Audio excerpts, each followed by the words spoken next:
Hello, আসসালামু আলাইকুম viewers. আজকে আমি আপনাদের মাঝে নিয়ে এসেছি মাত্র 2টা ডিম দিয়ে এবং গুঁড়া দুধ অথবা লিকুইড দুধ ছাড়া আপনারা কি করে বাসায় কেক তৈরি করে খেতে পারেন। তার জন্য যা যা লাগবে আমি উপকরণগুলো দেখিয়ে দিই একবার। আমি এখানে 2টা ডিম নিয়ে এসেছি। আপনারা যদি ফ্রিজের ডিম ইউজ করেন তাহলে নিশ্চয়ই আধা ঘন্টা আগে বাইর করে রাখবেন যাতে ডিম দুটো রুম টেম্পারেচারে থাকে। এখানে আমি 1 কাপ ময়দা নিয়ে এসেছি, সেই সাথে আছে হাফ কাপ চিনি, এখানে আছে 1 চা চামচ বেকিং পাউডার এবং আমি যেহেতু গুঁড়া দুধ বা লিকুইড দুধ কোনটা ইউজ করব না সেজন্য আমি এখানে 1 টেবিল চামচ ঘিটা দেশি গাওয়া ঘিটা ইউজ করছি এবং এখানে নিচ্ছি একদম 1/4 চা চামচ 1 চিমটি পরিমাণ লবণ এবং সেই সাথে এখানে আছে ভ্যানিলা এসেন্স। আপনারা এটা যে কোনো সুপার শপ অথবা জেনারেল দোকানে গিয়ে পাবেন। এটা দাম মাত্র 20 টাকা করে নেবে, বিভিন্ন ফ্লেভারের পাওয়া যায়। সেই সাথে 1 কাপ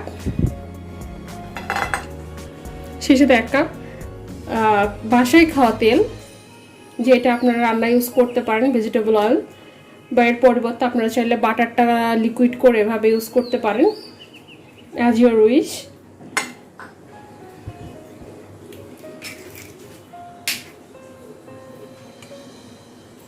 ডিম দুটা নিয়ে নিব এবং এর মধ্যে আমি যে হাফ কাপ চিনি রাখছিলাম সেই চিনিটা দিয়ে দিব। আপনারা চাইলে চিনিটা বিট করে নিতে পারেন, তাহলে সুবিধা হবে।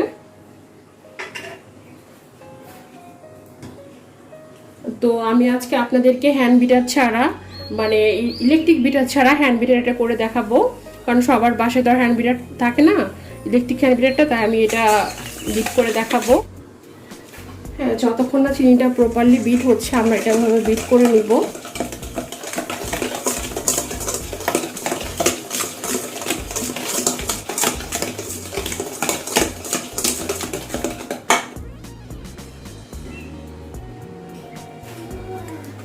তো ভিউয়ার্স, আমার এটা এভাবে ফোম করতে 5 মিনিট মতো সময় লাগছে।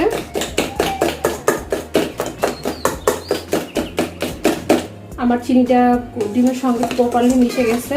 আপনারা খেয়াল রাখবেন যেন চিনিটা প্রপারলি মিশে যায়, তা না হলে পরে যে চিনি যে দানা দানা ভাবটা থাকলে এটা কেকটা ফুলতে দিবে না এবং সেই সাথে কেকটা অতটা টেস্টিও হবে না। এখন আমরা এটার মধ্যে যে তেলটা রাখছিলাম সেই তেলটা দিয়ে দিব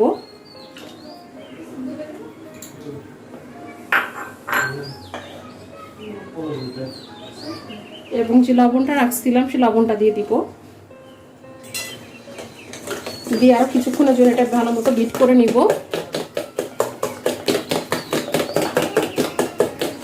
এটা অনেক কষ্টসাধ্য ব্যাপার এবং সময় সাপেক্ষ। যাদের বাসায় অবশ্যই হ্যান্ড বিটার আছে তারা এটা ইজিলি, এটা হ্যান্ড বিটারের সঙ্গে ইলেকট্রিক বিটার আছে, এটা ইলেকট্রিক বিটারতে বিট করে নিতে পারেন। যাদের বাসায় বিটার ইলেকট্রিকটা নাই তাদের জন্য এভাবে একটু কষ্ট করে আপনারা ডিমের ফেটে প্রসেসিং করতে পারেন।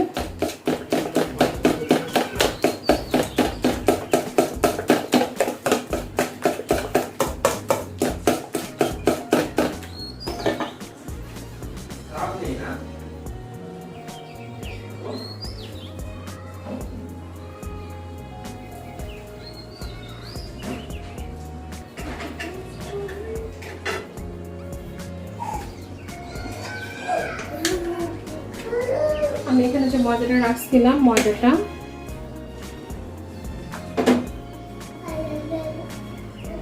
এবং বেকিং পাউডারটা এটার মধ্যে ভালো করে চেলে দিব। এটা এভাবে চেলে দিলে হবে কি কেকটা খুব সফট হবে এবং ফুলতে এটা সাহায্য করবে।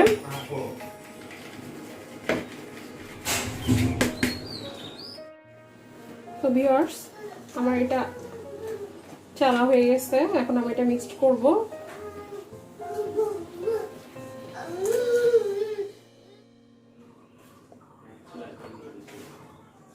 তো আমি এখন এটা মিক্সড করে নিব।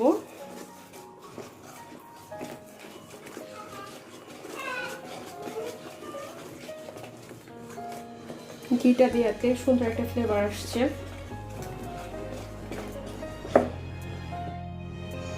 তো আমার এটা দেখতে পাচ্ছেন, এটা কমপ্লিট।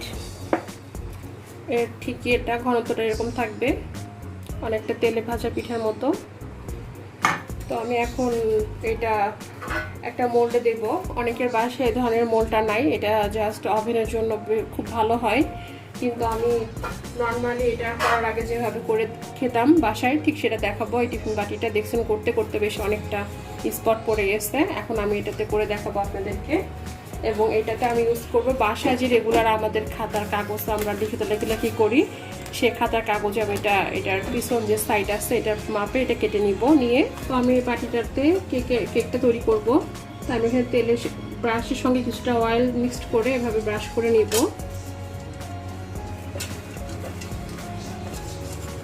ভালোভাবে ব্রাশ করা হয়ে গেছে। এখন এটার মধ্যে যে কাগজটা কেটে রাখছিলাম সেটাতে করে দেখাবো আপনাদেরকে, যাতে আপনারা বাসায় সহজে হাতের কাছে যে সমস্ত উপকরণগুলো পান ওগুলো দিয়ে কেকটা তৈরি করে খাবেন। খেয়ে অবশ্যই আমাকে জানাবেন যে কেমন হয়েছে খেতে, এবং আপনারা এটা আজই ট্রাই করে দেখবেন। খুবই অল্প উপকরণে এবং খুবই সহজ পদ্ধতিতে বাসায় বানানো যায়, খেতেও মোটামুটি টেস্টি। আমার বাসায় কম বেশি সবাই এটা খুব পছন্দ করে।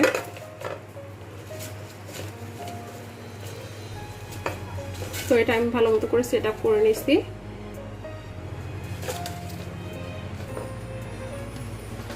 এখন যে কেকের যে মোলটা আছে, যে গোলাটা, আমি এটার মধ্যে দিয়ে দিব।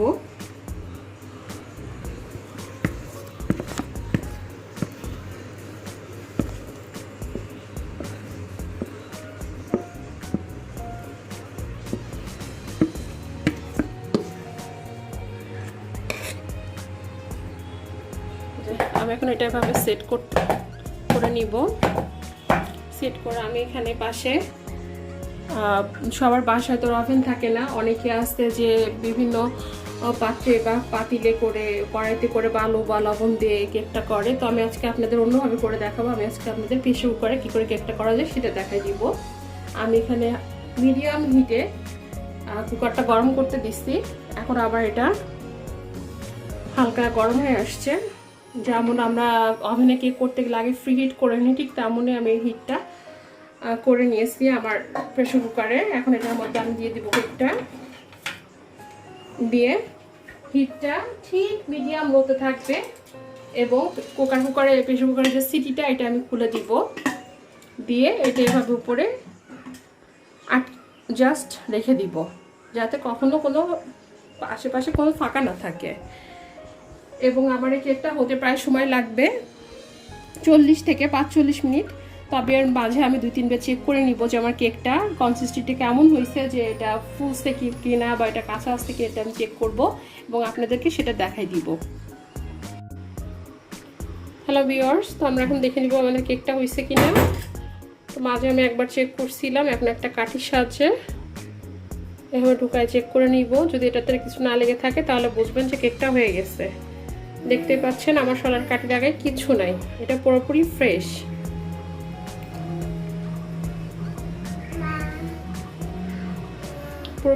উঠে আসছে। তো আমি এখন চুলার হিটটা অফ করে দিব। আপনি এটা একদম লো হিটে রেখে দিবেন। আমার এটা টোটাল করতে 45 মিনিট মতো সময় লাগছে। আর একটা কথা ভিউয়ার্স, আপনারা কেকটা যখন বানাবেন তখন সরাসরি ওভেন থেকে বা যে চুলা থেকে নামাবেন এটা 10 মিনিটের মতো রেস্টে রাখবেন, তাহলে যে কেকটার টেক্সচারটা খুব ভালো থাকবে এবং ফোলাটা অনেকক্ষণ দীর্ঘস্থায়ী হবে। তো ভিউয়ার্স দেখতে পাচ্ছেন আমার কেকটা কত সুন্দর রেডি, অনেক ফোলা ফুলছে। আমি এখন এটা ঢেলে দিব।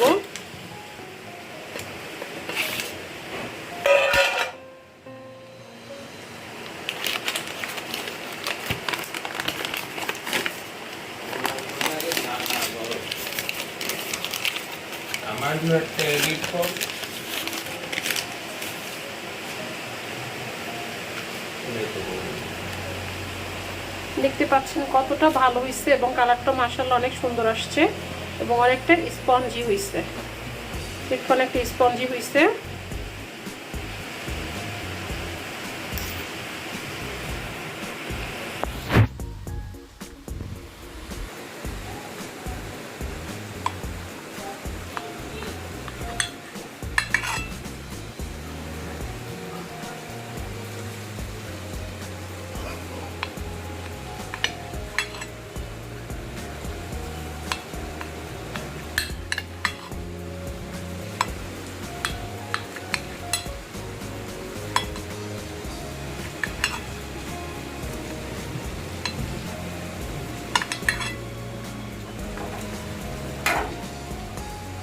ভিউয়ার্স, দেখতে পাচ্ছেন আমার কেকটা কতটা স্পঞ্জি, মাশাআল্লাহ অনেক স্পঞ্জি হয়েছে।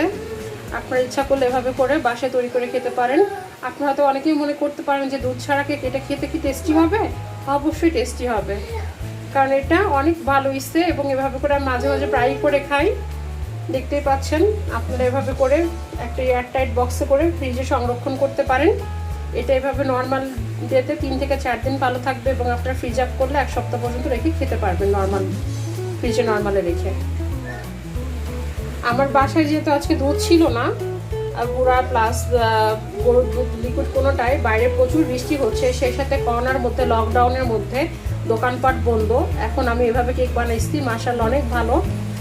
তো আমার রেসিপিটি যদি আপনাদের ভালো লেগে থাকে অবশ্যই আমার চ্যানেলটি সাবস্ক্রাইব করবেন, শেয়ার কমেন্টস ও লাইক করে আমার পাশে থাকবেন।